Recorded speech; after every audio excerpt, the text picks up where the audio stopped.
Mama Helen and you. Mama Helen and you.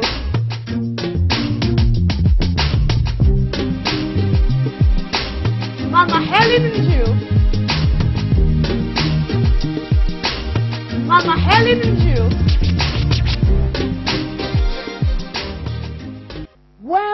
Well, this is Mama Helen and you all the way from Warri, Nigeria today.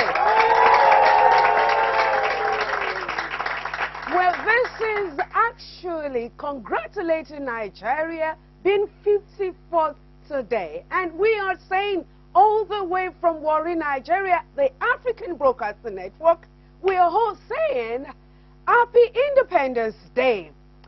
Well, if Nigeria is 54 years, wouldn't it be important for us to look at how Nigeria is fared so far, how things have been with our economy, governance, and what have you? And so on this topic of today, we will actually be looking into governance, nepotism, and of course corruption and the way forward on this network. You do not want to miss it at all. However, I am proud to be a Nigerian, but what about you? What are those things that we need to do in making Nigeria to become the nation that God has ordained it to be? This is still Mama Helen and you, all the way from Warri, Nigeria. We will be back in a moment.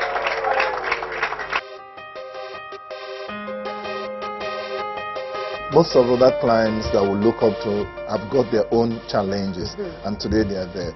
I would think that one of the successes we have is that before now, we've not been able to transit from one civil administration to another. And that's part of the reason why we have not gotten to where we're going. Because so what have we achieved? Yeah, corruption, like we all know, does not necessarily mean when people steal money. It's not only when they steal money. Corruption is embedded in all facets of life.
Welcome back to the state, Mama Helen and you, all the way from Warri, Nigeria today.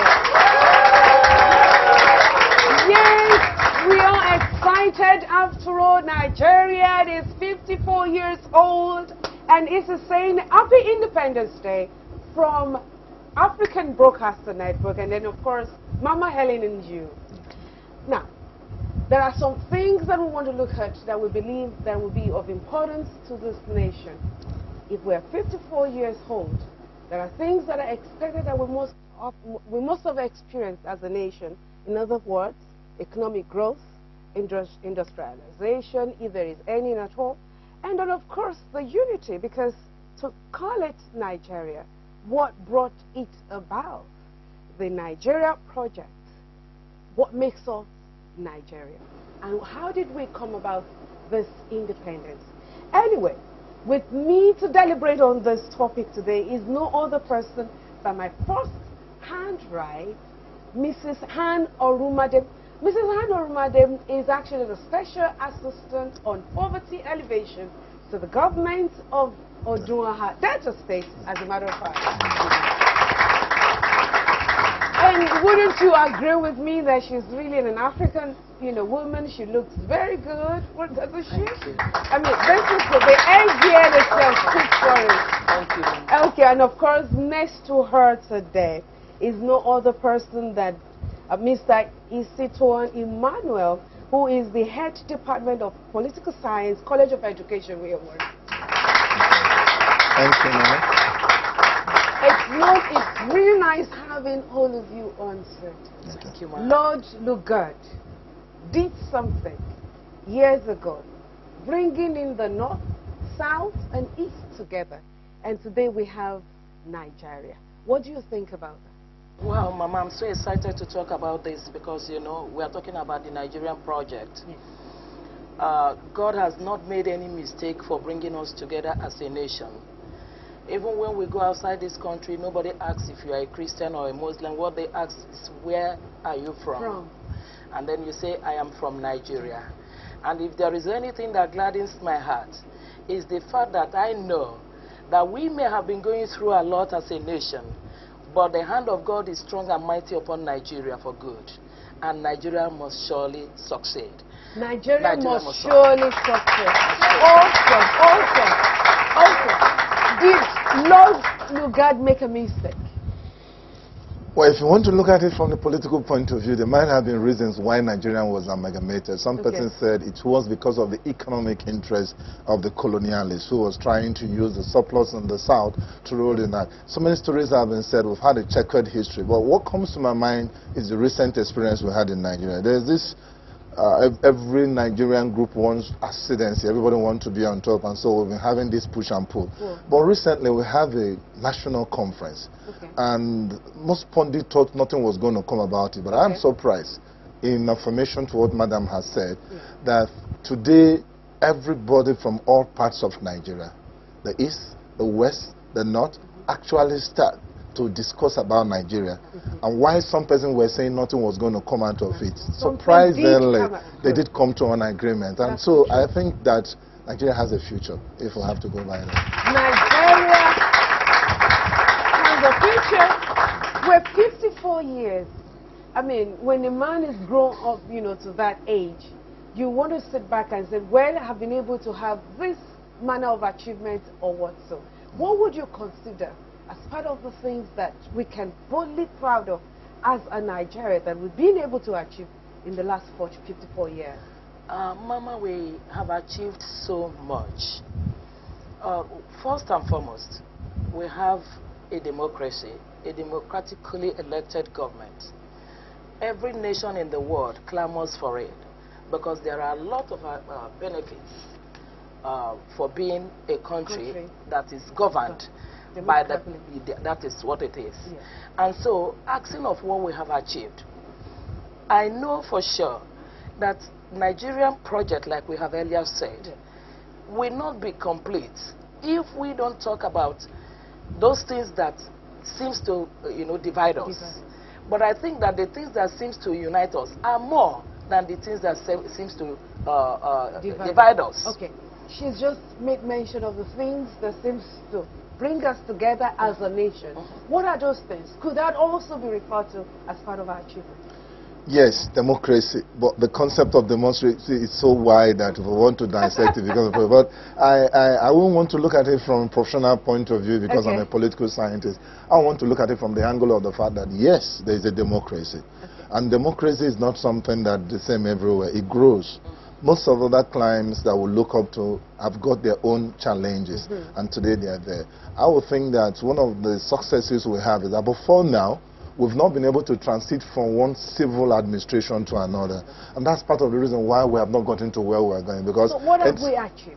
What I'm saying is that we've not been able to transit. Can we say we've achieved anything? Yes, we've been able to transit from one civilian administration to the other. So because we spent a long time of our years under military rule. And in my discipline, we said the worst civilian administration is still better than the best military administration. The worst civilian administration. I think one of the problems we've had for years is the fact that we haven't allowed this so-called democracy to be well sustained, as military has been. Okay, fine. I was going to say, today we have technology. Some measure of technology. Call it the ability to have GSM. Okay. We still have epileptic in area of electricity. And so on.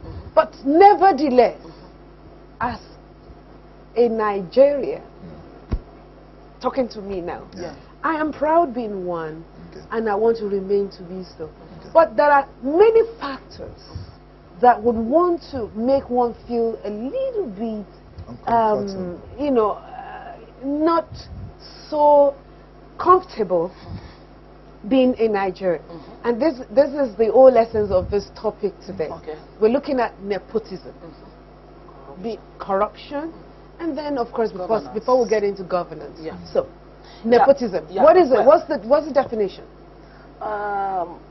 If I want to define nepotism, or do I define? Let me define corruption first and foremost. Okay, go ahead. Corruption, like we all know, does not necessarily mean when people steal money. It's not only when they steal money. Corruption is embedded in all facets of life. Let me use an illustration. I want to talk about an employer employing someone, and you are supposed to work for 8 hours. And then within that 8 hours, you slept in the office for 4 hours. And then you take your pay for 8 hours for 1 day. Meanwhile, you have robbed your employer of 4 hours that you never worked. That is also corruption. It's not only when we talk about money, we talk about other things. There are a lot of things that concerns us as a nation that we really need to deal with if we must move forward. And one of them is this corruption that I'm talking about. And also, the government... if you're looking at the word nepotism, it's all about, injustice. Of course. Isn't it? Of course. Would you say that, we seem to have that some level of injustice, and it's also part of the reason why Nigeria has not been able to come out of the woods? Mama, injustice, as we know, has been in Nigeria for a long time. A lot of people have been so marginalized. Take, for instance, what we are experiencing today, that is the issue of Boko Haram in Nigeria.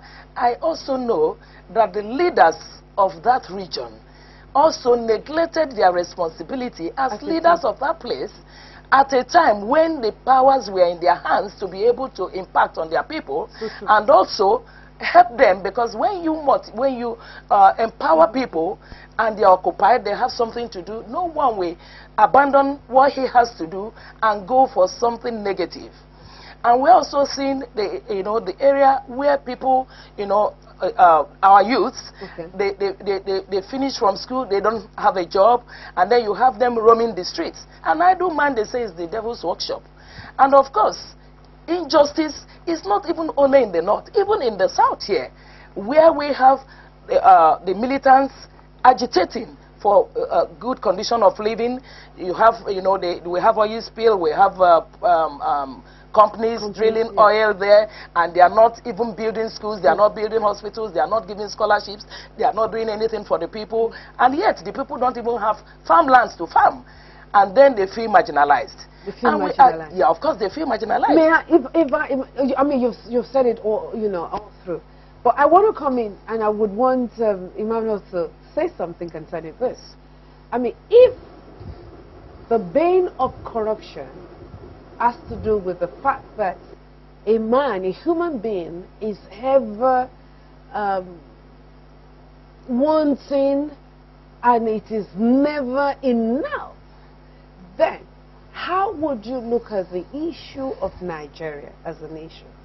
Is that the reason why we haven't been able to, to really amount to something as a nation? Look at South Africa, for example. South Africa also have war. If you're talking about colonization, I think only, recently they got their independence. Even the United States of America was colonized by the British. And so you've also had the issue of joblessness and so on and so forth. But somehow, those people have been able to come out of the woods. Break the jinx. You can look at even Europe, for instance, okay? For many years, there was a lot of poverty. In fact, the poverty rate at that time compared to what we have in Nigeria is nothing. You know, I mean, there isn't any comparison at all because of the level of poverty. But they did something. They came up with industrialization. They said, see, we cannot continue to do this. We need to break ourselves out of this. Japan is there. For many years, Japan was also crawling. But today, Japan of today is a different thing entirely. Is it to say also that they don't have corruption? I think the issue of corruption is a very simple thing. Nepotism is a son of corruption. Corruption talks about when people do the wrong thing. Things that are socially unacceptable to people, especially to get undue advantage and benefit. Like Madam said, it just doesn't have to do with money. I think the problem with Nigeria, really, corruption is not a Nigerian. Corruption is not a Nigerian. Corruption is all over the world. But the reason why corruption seems to have taken a foothold here is because of our attitude as a people. That's true. You've just, oftentimes, the first time I was there and I listened to Mama Helen talk, I say, I didn't know you were this vast. It seems to know a lot of things. So you've told us about what's happening all over the world. But what changed the situation there? It's not that they are not corrupt. It's not that they are not having challenges. But the greatest problem with Nigeria is that we don't build institutions, we don't build structures. We build people. Oh my God. We build people. Say it again. Yes. We don't build structures. We don't build institutions. We build people. Can you shed a little bit of it? Because somebody might say, what do you mean by building people? Are you talking about education? We don't need education. No. We're a personalistic society. Personalistic We don't look at the individual and his quality. We think because one man is the leader, he's God. That's it. And everything he says. Let me give you a very small example, madam. Recently, Scotland had a plebiscite, whether they will remain member of the United Kingdom or not. They have leaders who represent them. If it was in Nigeria, once a leader says, everybody shuts down. But the thing is that the people have articulated that their relationship in the Commonwealth of what you call the Great Britain and all the United Kingdom wasn't paying off. It was the idea that if the Scotland become a country of its own, they are going to break even. But they allowed the man on the street to decide. Everybody went to vote. Before the vote, we know where it was going, but it was a close call. But at the end of the day, the people decided that, no, we want to remain part of this union. And the leader respected them. The biggest problem of a developing country, of course Nigeria in particular, you went too far, you were talking about a country. Look at Ghana here. Ways back, Ghanaians were here and they were driving them out that they were a problem. Today Nigerians are going to Ghana.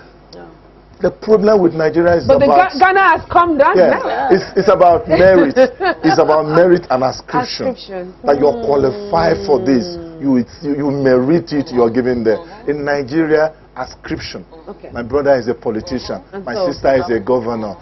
If you appoint my brother into government, I should sit down and have, because no, we build people and we don't build institutions and structures. The day we begin to look at structures and institutions, that's why those people were able to turn things around. Let's give another example. Today we are having challenges. Madam mentioned here about Boko Haram. This is what we mean by institutions and structures. About the problem they are causing Nigeria. Of course, Nigerian government want to reassert itself by saying, I am the government. Some set of persons won't come and mess up my country. They want to take command. What happened? We're having challenges. Today we are going to go and buy arms in black market or whatever. A lot of persons are being scandalized. Why? If you look at the budget of Nigeria in the past 4 years, don't go too far. Once you talk about security, takes the highest chunk of the money. Today we're dealing with just a small militant group and we don't have guns to fight them. The issue is, where has all the money been going to? So this is the problem of Nigeria. We demify people. Our leaders are like gods. They don't carry people along. We don't build structures. We don't build institutions. Whatever they say, we all quiet. Those countries, they depend on merit. They build structures. They build institutions. Today, they move forward. It's just like what our governor was trying to do. And I hope he has been able to achieve something. I think in one of his agenda, because you cannot say a man is so perfect or is so bad, it talks about human capital development. You cannot talk about infrastructure. You cannot talk about any other thing. Without I was just going to get into without building the people, you don't have a society. So that's where we find ourselves. So true. Because if we're looking at individualistic, I mean, and we seem to have it as the bane of underdevelopment or political development or economic development of our country, then could education, lack of education, be the challenge? Mama, there is no... He has said something. Yeah, but you cannot rule out that possibility.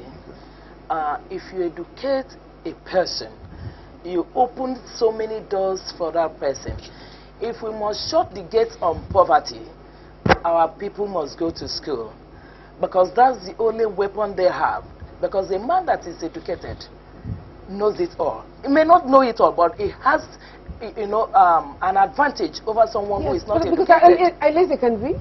He can read and write. Okay. And he can be able to take decisions, because there are some decisions that you need to think properly. You need also to ask questions. Because for you to be able to arrive at a conclusion, you should be able to ask one or two people, what is the problem? For instance, like he just said, the government of Delta State, I am not here to campaign about the Delta State government, but I'm saying I'm also trying to buttress the point that human capital development is one of our agenda, infrastructure development, and then peace and security. In a developing nation like Nigeria, the purpose for education cannot be overemphasized. Education is the bedrock of any nation. And education is one of the points, one of the areas we could shut the gate on poverty. Exactly. Even if you give somebody money to trade, and the person is an illiterate, he can't even count the money, the person won't do well. And also, when our children finish school and they don't have a job, but because they are educated, they can go into other businesses. They can be empowered in such a way that they can employ and also be an employer of labor. But if they are not educated, they will not be able to do it. I've heard somebody say, I mean, you said it hard in this aspect of education. As a matter of fact, I mean, without a nation being knowledgeable, you can call it education, call it anything, that nation is totally in the dark. Mama Helen, what about the content of education? The content of education. Okay. Education is just going to school. No. The important thing about education is the content of that education. And that's what transforms the individual. Let me give you an example of Ghana here, our close neighbor. They have what they call technical education. If you find an average Ghanaian, even the cobblers, the shoemakers, they know computer more than the one who is an engineer in the Nigerian university. There was some time ago, I think one of the problems, like, you know, I think our focus is what are those things that have not made us grow. But for now, Nigeria has this capacity to come out with programs and ideas. Our problem has always been implementing it. Education is not about the school, the size of the school, the beauty of the environment. Education is the content that you give them. That's what transformed them. And in our own case here, our education seems to be, if you've heard a lot of people talk about Nigeria, one of the biggest challenges we have, and it even affects us outside the shores of this country, is that our education is just certificate. Everybody wants to go to school to acquire certificate, not skill, not learning. But then they talk about technical education. I think it's now that our governments are trying to realize that education is not just a piece of paper. Education is about what the person will do with that knowledge. Let me just give you a very small example, Mama. Somewhere back when my elder brother was working in Shell, there is a Nigerian son of soil from Warri here, Agbasa. That's where we all grew up. And he doesn't know this book thing. Let me use the Nigerian language. But he's very, very technical. And then most Shell was run by most of the leaders there were foreigners. And the white man has a way of looking at the content of you, not the educational thing. And so this guy was very good, and it took him when he was leaving. He went to the US and developed that his skill. Years back, they brought a machine from US to be used in their system here, and the machine broke down and there was nobody to repair it. So they had to send an expatriate back here to work on that machine. Behold, who was this expatriate? When they were waiting for expatriate, this young guy came, and some persons who were working with him 5 years, over how far you in Nigeria? What happened? Said he just came from the US. You see the workshop. This is where he worked. It was a very low-level staff there. And at the end of the day, everybody was like, we were waiting for the guy who was going to come and do or say, the almighty and the one that is coming, say, Now you be the guy. That's in Nigerian language. Are you sure you know what I'm talking about? The guy said yes. And before they know it, the truth came. Just one box and everything came out. It was here for 3 days. And he got the whole thing working. He didn't go to share training school. He didn't have the certificate that the other had. But he has his skill. So until we begin to stop this focus on paper qualification, going to universities or whatever. And focus on skills. I mean, you couldn't have said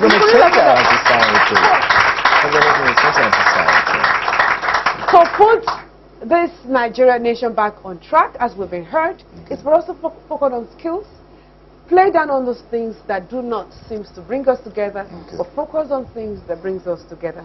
These are some of the things that we have been told here on this set today. Well, in any case, we will be right back as we take this beautiful song from this person. God bless you.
There's a song I like to sing. Sings our God. He's an awesome God that reigns from heaven above with wisdom and power. Lord our God is an awesome God. We sing that God is an awesome God. He reigns from heaven above with wisdom. Power, Lord our God is an awesome God. Our God is an awesome God. He reigns from heaven above with wisdom and power. Our God is an awesome God. How many of you know that our God is awesome?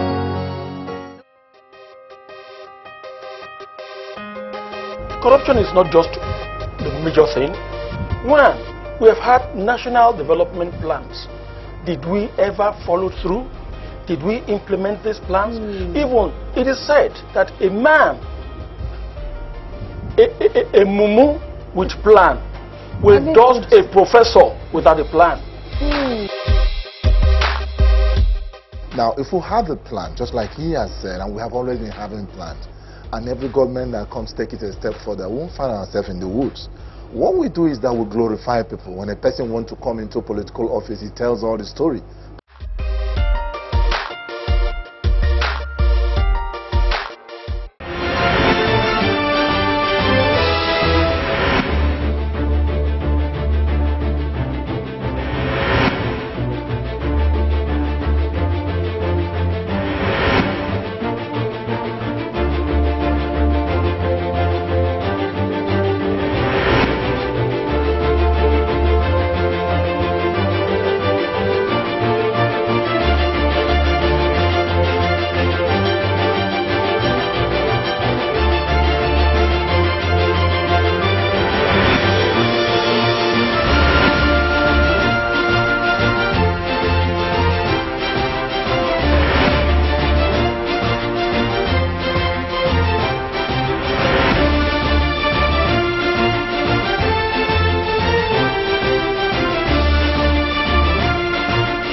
welcome back. This is Steve Mama Helen and you, all the way from Warri, Nigeria today. Well, from Mama Helen and you today, we are simply saying Happy Independence Day to all Nigerians out there. We've actually been talking on some of the things, or should I say, the vein of corruption and what things that have not allowed Nigeria to be able to come out of the so-called wood that has kept us aback all these years. And we want to also look at what needs to be done in order to provide solution. The young lady that just sang a while ago, wouldn't you say she was incredible? Beautiful. Come on. That was awesome. Kate. That was beautiful of you. Well, to further emphasize on what we're talking about today is no other person than Barrister Pastor Innocent Ajenegure. Yes, ma'am. Yes, ma'am.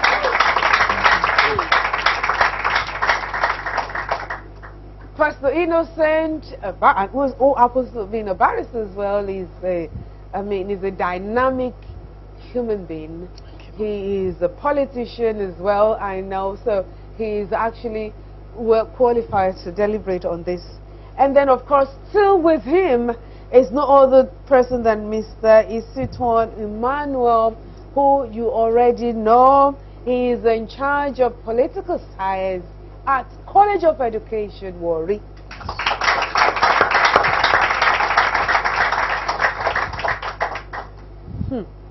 We've talked about corruption. Yes, ma'am. We've looked at nepotism. Yes, ma'am. We also went into factors that seems to have put Nigeria where it is right now and has not allowed Nigeria to rank itself amongst the nations of the world. One of the things that I know Nigerians are so desirous of, Pastor Innocent, is the aspect of governance. Because by the time you look at economic growth, political stability and everything, you also want to see, the common man out there wants to see how it translates into putting food on the table, yes. Being able to get out in the morning and go to work and whatever. So, how would you rate Nigeria nation being 54 years and this ability in the area of governance so far? Thank Ma for this opportunity. One, I would say, one of the major problems of this nation that has kept us where we are, like the speakers earlier on had said, corruption is not just the major thing. One, we have had national development plans. Did we ever follow through? Did we implement these plans? Even it is said that a man, a mumu with plan will dust a professor without a plan.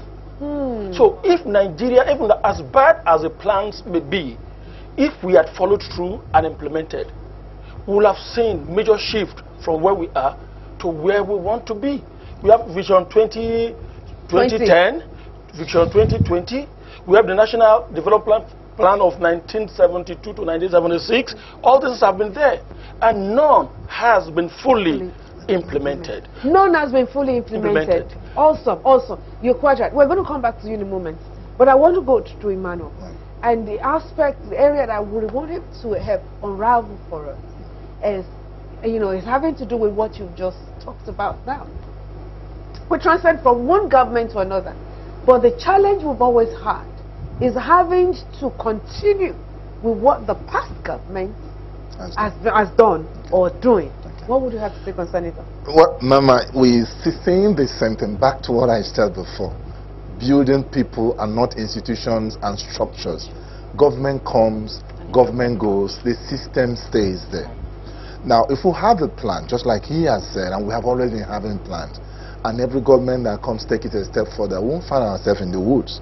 What we do is that we glorify people. When a person wants to come into political office, he tells all the story. Political campaign, I'm going to do this, I'm going to do this, I'm going to do this. And the very day he comes in, he begins to, This is the only country in the world, I don't know, you've been around so much more than myself, but this is the only government that I know where people identify. A man comes into office, he ties a 15-kilometer road, and the next day somebody is taking a full-page advertorial and thanking him for tying the road. Doing his job. And the next day, that road is no longer functional. That is our problem. It's not about the people. After all, nobody asked him to come. He said he has the capacity to manage our collective interest. And so if we begin to, that's why today a person comes today is family support problem. The one comes tomorrow and say this, that. They are all the same thing. Things are abandoned halfway. That's our problem. That's what I mean when I say we build people, not institutions. If you build institutions, the countries you are talking about, they go a step further every time. Somebody sits down here. In other climes, you know, when people are living today, they're thinking about what the society is going to be in the next 50 years, 100 years. And they're not going to be alive till then. But in Nigeria, the man who come in, what has been built in 150 years, he destroys it today because he wants his name to be there. He wants his, I went to a state. I'm the chairman of the academic staff union of my institution. And so I travel a lot. I've gone through more than let's say two-thirds of the College of Education in Nigeria. I enter one state, I'm not going to mention it. The road to that state, madam, is awful. But as soon as you go into the capital, for every poll, you're seeing the man's pictures and so many stories being told about him. And I asked myself, what are we talking about? That was the same place I was going, and a long stretch of the road you could hardly pass it. And guess who was there? VIO. In the middle of that place, holding people. And I asked them, I stopped my vehicle and I came there because I had a loose mouth. I talk a lot. And I said, if a brand new car has to pass through this road for 1 week, will that car still be worthy of the road? You see, our problem is not about plans. It's about implementing them. We borrow from other climes. Look at us. Even government that you're talking about, we started with parliamentary system. Somebody woke up one day and said we could not practice it. Britain is still practicing it today and they're succeeding. We say we want to go the American style. We're doing it. It's behavioralism. It's people. Isn't it even more expensive? If I may support him, you see, he's been talking about institutions. It's becoming very interesting. He's talking about institutions. I believe so strongly that we need to build institutions and we need to build people. But we must put strong institutions in place that can on its own identify corruption and deal with corruption. When you look at civilized climes that we're talking about, they have put a system in place that any man who comes in and goes will fit in. Like you said, structure. You need to have the structure. You will come, people will come and go. The system remains. It does. Obama in Ghana said something I have held on to strongly. He said, Africa does not need strong leaders. Africa needs strong institutions. When we begin to build, take for example, I want to praise Dr. Adeshina, the Minister of Agriculture in Nigeria. He has put a structure in place that can identify those who are siphoning the fertilizers that are supposed to go to farmers. Today, directly, even when he started with buying phones for farmers, I was one of those who criticized him. What do farmers need telephone for? But today, that telephone helps them to have direct source to the fertilizers. And it goes to the direct source, no middleman coming to call it. See, when you build structures in place, corruption in itself will die. When people tell me that President Jonathan is not fighting corruption, I say, do you want him to go on the pages of papers to fight corruption? Definitely not. Put institutions in place. Gradually, those institutions on their own will begin to identify, expose, and deal with corruption. So we need to do that. Yes, spoken, and I think you're both embracing this same thing. How do we build institutions? How do we come up? How do we come up with a solid structure, considering, you know, I mean, fine. You might say, okay, we've tried it. We've went into, you know, we're presently at embracing the U.S. style of governance, but it hasn't really worked so far. Why? Because even though we picked up the phase of it, but we haven't really looked at those things, those elements, structures that has been able to define governance for the United States of America. So how do we, you know, indigenize this aspect of structure that we've copied from America to make it work in Nigeria? But I mean, it's not that we don't have them. Just like you said, we have them already. we go back to the same thing we said before, making it work.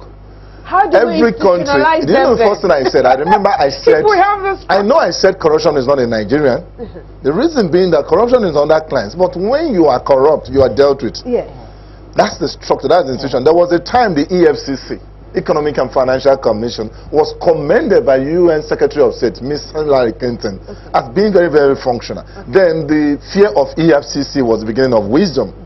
Nigerians' money was not going about. But you could see it here. In those days, as soon as the end of the month comes, the local government chairman, the governors, everybody is out of the country. But when EFCC came strong on them, that's when you start seeing shopping malls, hotels, all manners of business. I don't care what they invest their money, but I know that the day you build a hotel, people are going to get employed there. And when one person gets employment, at least 4 mouths get fed. So the important thing is that we have the structures, but the structures are not working. Why? There's also an attitudinal thing, like he's saying. When a man says he's fighting corruption, corruption knows no bounds. You cannot say because you're supporting me, you're going to help me in 2015 and all that, I will sideline you. Exactly. That is the problem. Exactly. This is one country that I know again, where if you're hardworking and you're doing things right, you will never get recognized. You're going to remain where you are. But the day you steal and you come back, you're going to be given chieftaincy title. You're going to sit in the front of the pew wherever you go. You're going to be recognized. When you come to a social setting, everybody stop what they're doing and pull their shirt and begin to farm you. And people they call you illustrious son. In collaboration, in collaboration with what he has just said, I just want to, draw us back to something. In collaboration with what he has just said, okay, the fact that we tend to praise those who are giving a lot of problems to Nigeria, and pull down those who are fighting national honors to challenge what you call the petty businesses of this country. Those who are doing their very best to keep Nigeria backward. For instance, with what we know, I mean, you threw something and then we glossed over it in a little while during the first segment of this program on the issue of what took place in South Africa. How about 10 million naira left this shore of this nation to another country, which has not been, no one has been able to tell us why in the real sense of it, because where the people say it's a weaponry, this one says it is money laundering, another thing it is, but we tend to focus on who has his own jet. And not the issues who has his own jet, for crying out loud. Who has his own jet and decides to lease it out just to have, get an income to maintain the jet. We're focusing on the man. But the people itself who moved money from this shore of this land and took it to another country. Now, we know that government has been able to come out to tell us that, oh, well, actually, the money belongs to Nigeria. But who actualized that project? Who is behind that transaction? We know that when you're talking about the issue of defense, the first thing that comes to mind will be, who? The Chief of Defense Staff should be number one. The Chief of Defense National Security Advisor will be another. Exactly. You see, when we are talking, you see, Nigeria's problem is insincerity. Is insincerity? We see the truth and we chase shadows. That's the truth. You see, we avoid what is real for what is abnormal. You see, until Nigerians become sincere. He said something which I agree.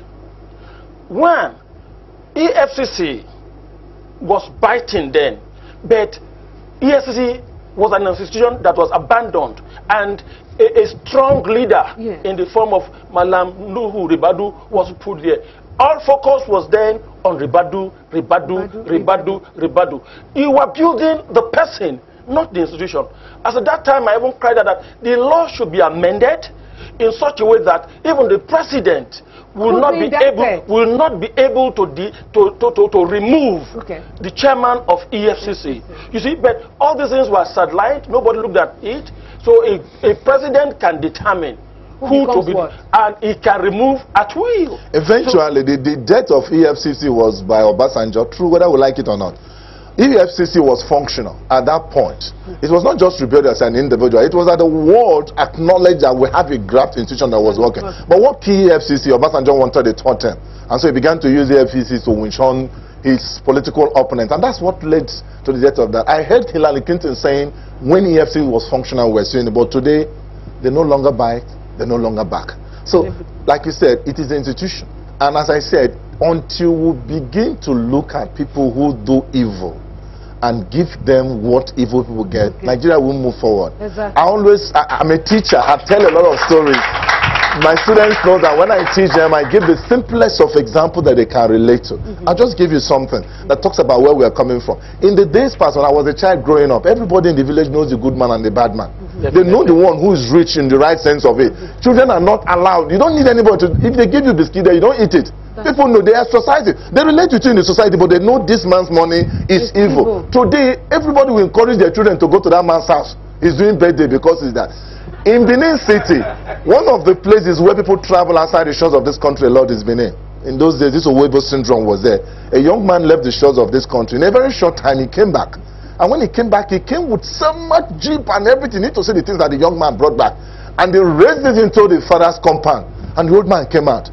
In other families, what would the woman do? We'll go and buy powder and start giving everybody, God, don't do my own, don't. I mean, that kind of. The old man looked at the boy, he said, yes. He said, what are all this? He said, Daddy, I've arrived. He said, where did you arrive?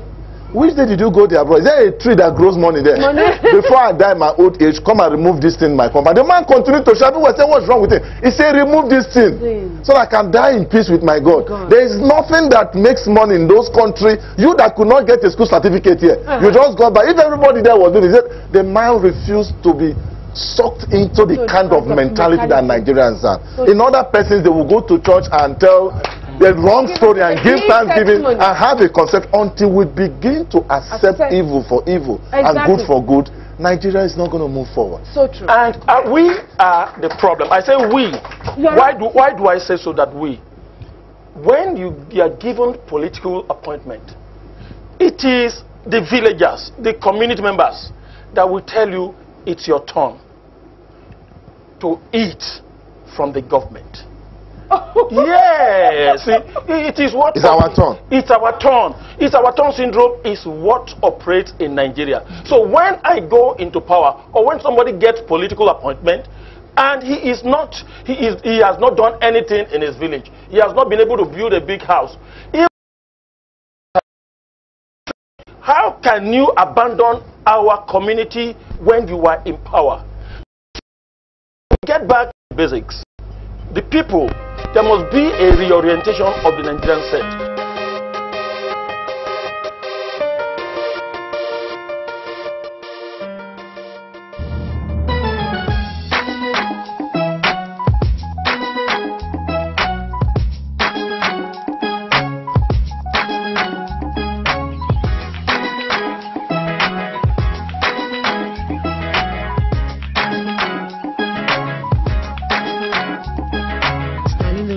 The clouds go gray, the sun the roars and the earth sings.